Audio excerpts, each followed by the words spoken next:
livro de Números, capítulo de número 8, versos de 1 a 4.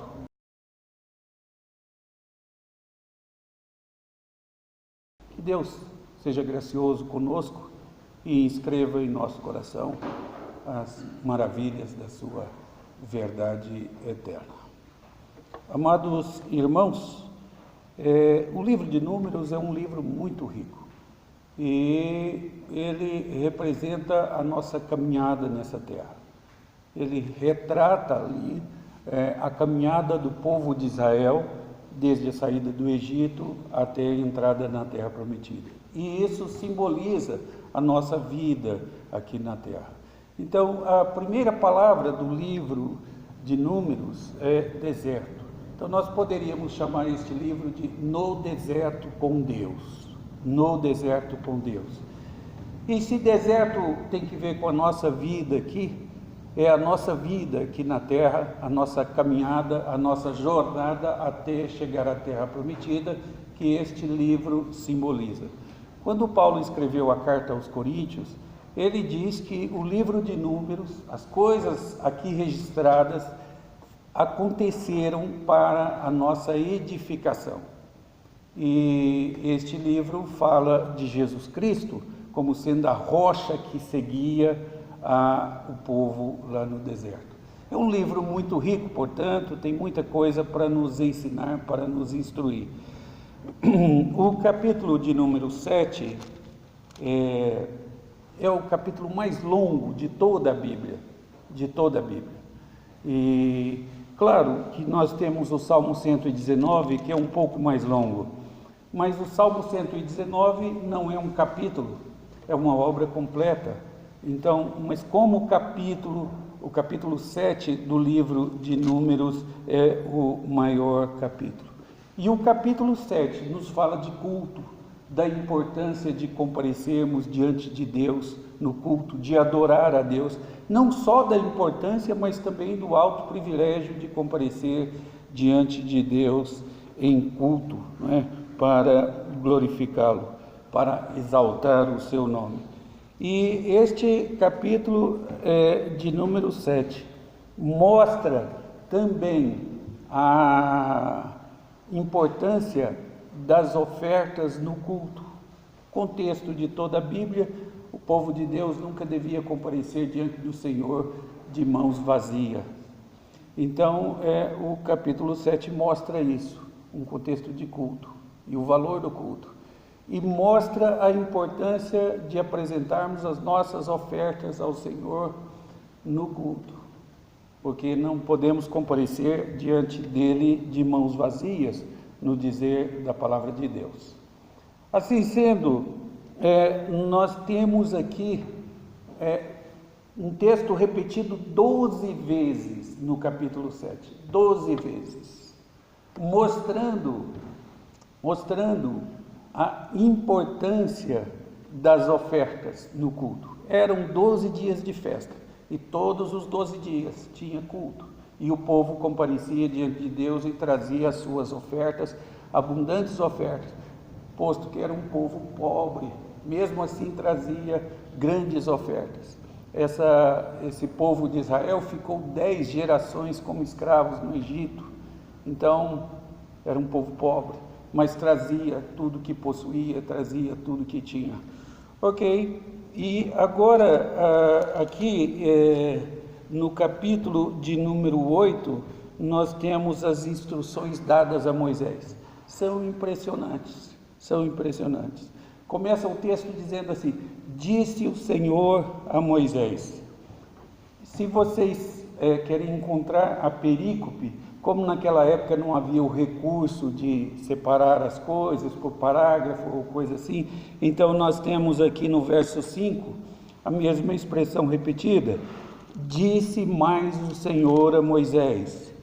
E depois disso nós temos também no final do capítulo, no verso 23, disse mais o Senhor a Moisés.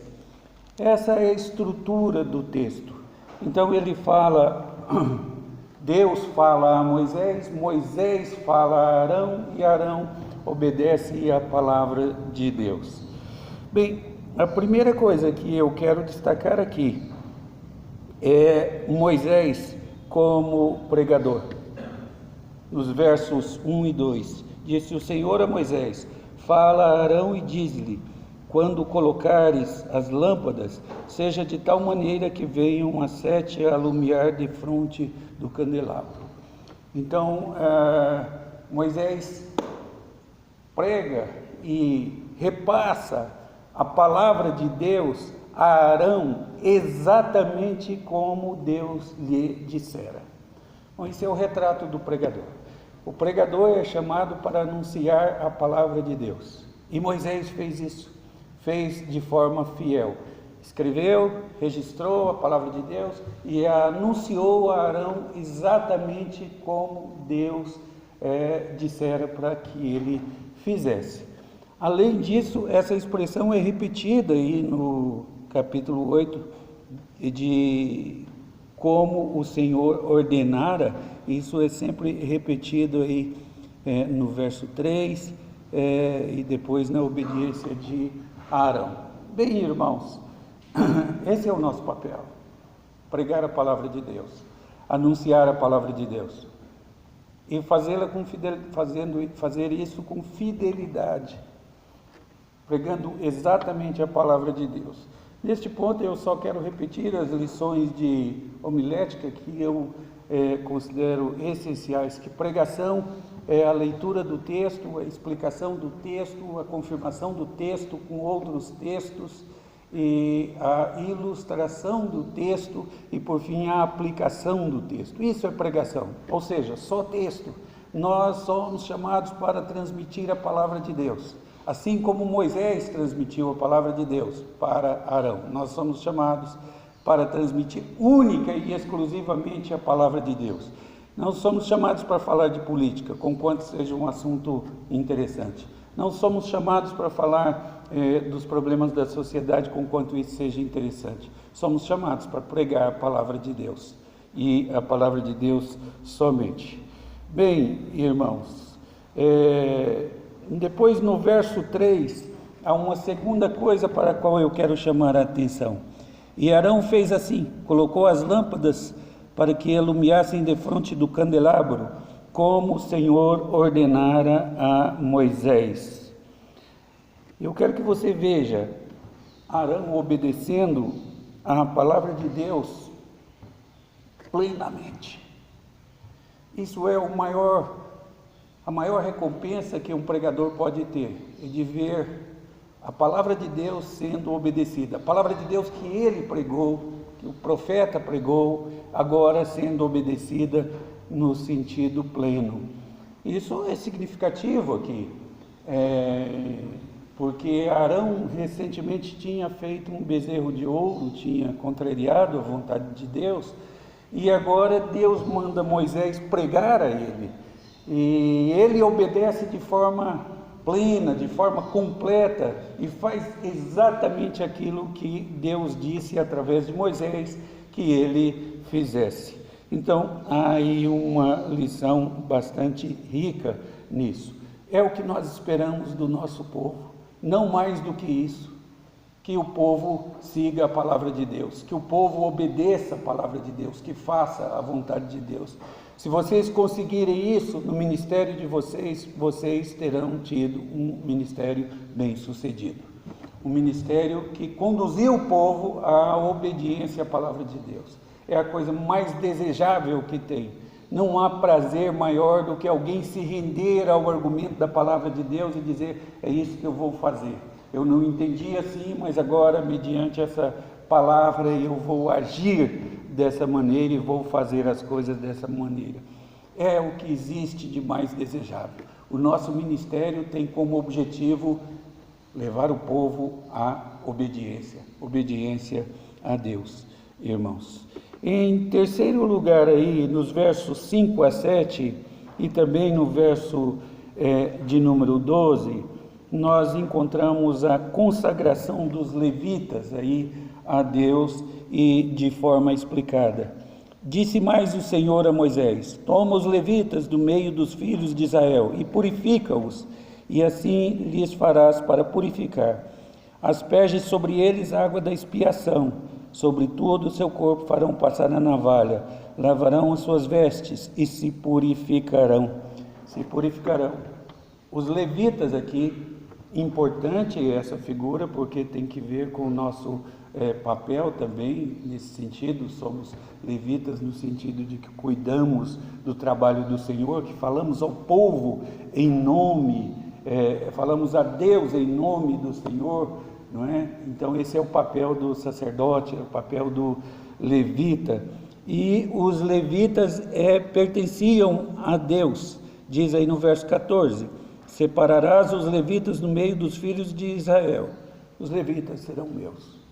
Essa é a colocação, os levitas serão meus. Esses levitas tinham sido trocados, vocês sabem da história, pelos primogênitos. Os primogênitos lá no Egito, cuja vida Deus poupou, agora então houve um acordo e os levitas, aqueles primogênitos eram de Deus. E agora os levitas são de Deus no lugar desses primogênitos. E por que eu destaquei os ensinos do capítulo 7? Porque os ensinos do capítulo 7 mostram ricas ofertas que eram apresentadas a Deus. E agora aqui no capítulo 8, uma oferta muito maior é apresentada a Deus. É a vida dos levitas, é o conjunto dos levitas. Eles são dados a Deus, não é mais a vontade dos levitas, não é mais o interesse deles, é o interesse de Deus. Eles se deram a Deus. Isso é o que nós fazemos no ministério.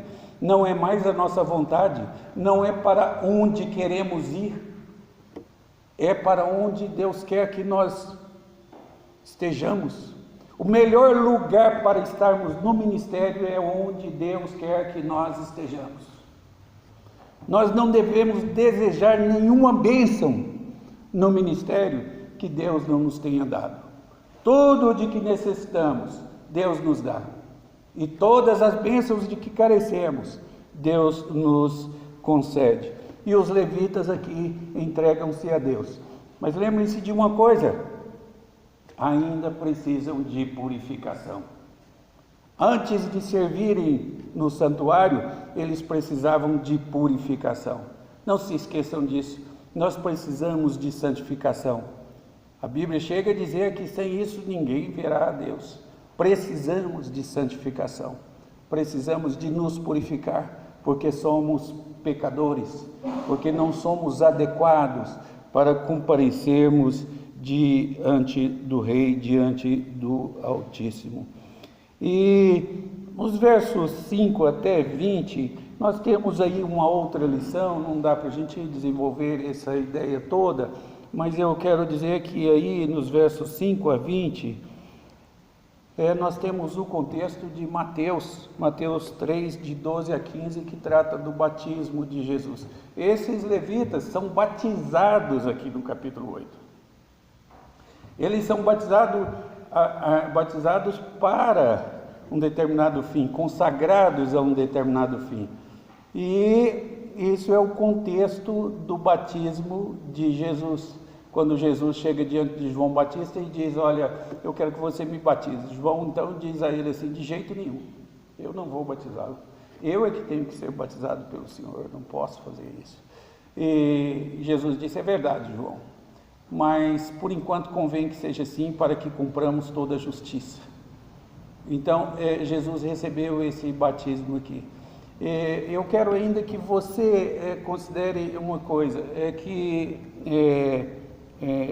a idade aí apresentada em Números 8, 24, é dito que o tempo inicial para o trabalho no tabernáculo é de 25 anos. Mas se você retroagir um pouquinho, voltar um pouquinho aí, capítulo 4, verso 23, a idade aí é de 30 anos. Então, por que dois números diferentes para se começar no ministério levítico? Bom, primeiro, é possível que aos 25 anos eles eram aceitos como aprendizes. Então tinha um longo período de aprendizado, para depois servirem ativamente. E é por essa razão aqui que Jesus batiza aos 30 anos. E começa o ministério dele nessa faixa, não é? Então, números, Paulo diz que as coisas acontecidas em números aconteceram para a nossa edificação. É importante isso, não é que o autor esteja usando os acontecimentos de números e aplicando como ilustração para a nossa vida, não, diz, aconteceram as coisas para que nós fôssemos edificados. Então, o livro de Números tem muita coisa a nos ensinar. É um livro para a igreja de hoje, é um livro para os nossos dias, e disso nós precisamos estar seguros. Então, em último lugar, tem aí nessa passagem uma referência ao cuidado de Deus com os seus servos. Então, nós temos aí, a partir do verso 25 até o final aí, que esses levitas deviam servir somente até os 50 anos.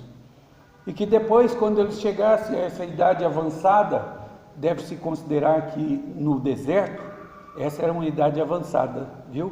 50 anos. A expectativa de vida era bem menor. Então, esses levitas deviam servir até os 50 anos só.